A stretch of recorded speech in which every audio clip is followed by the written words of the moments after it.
කන්නිච්වා අද මම අරගෙන ආවේ JLPT NET වැනි විභාග ලියන සිසුන්ට වගේම අපොස උසස් පෙළ සිසුන්ට වැදගත් වෙන පාඩමක්. හරි. අපි ගණන් කිරීමේ එකක ගණන් කරන ආකාර කීපයක් මම ඉස්සෙල් වීඩියෝ වලින් දැම්මා. අද වීඩියෝ එකෙන් මම කතා කරන්නේ විශාල සතුන් ගණනය කරන ආකාරය. විශාල සතුන්ගේ අපිට උදාහරණ විදිහට ගන්න පුළුවන්. ජපන් භාෂාවෙන් ඕකීදෝබුත්සු. ඕකීදෝබුත්සු කියන්නේ විශාල සතුන් කියන එක. විශාල සතුන් විදිහට අපිට උදාහරණ විදිහට ගන්න පුළුවන් zoo. zoo කියන්නේ අලියා. ඊළඟට කුජිරා කියන්නේ තල්මස. අන්න ඒ වගේ අපිට උදාහරණ විදිහට යාළව ගන්න පුළුවන්. හරි. අපි බලමු ගණනය කරන ආකාරය. විශාල එක්සතෙක් හිටියොත් කියන්නේ ඉත්තෝ. ඊළඟට දෙන්නෙක් ඉචිතෝ කියන්නේ ඉත්තෝ.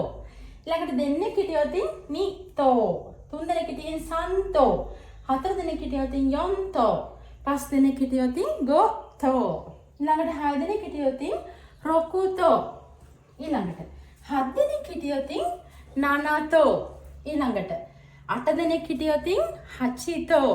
ඊළඟට 9 දෙනෙක් හිටියොත් කියූතෝ. ඊළඟට 10 දෙනෙක් හිටියොත් ජූතෝ කියන්නේ ජුත්තෝ. ජුත්තෝ.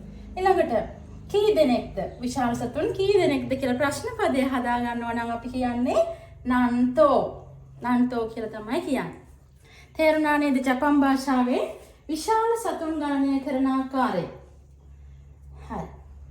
මේ වගේ වැදගත් වීඩියෝ එකක් නැවත ඔයාලට අරගෙන එනකම් ඔයාලා හැමෝම සතුටින් පරිස්සමින් ඉන්න. සයනරා.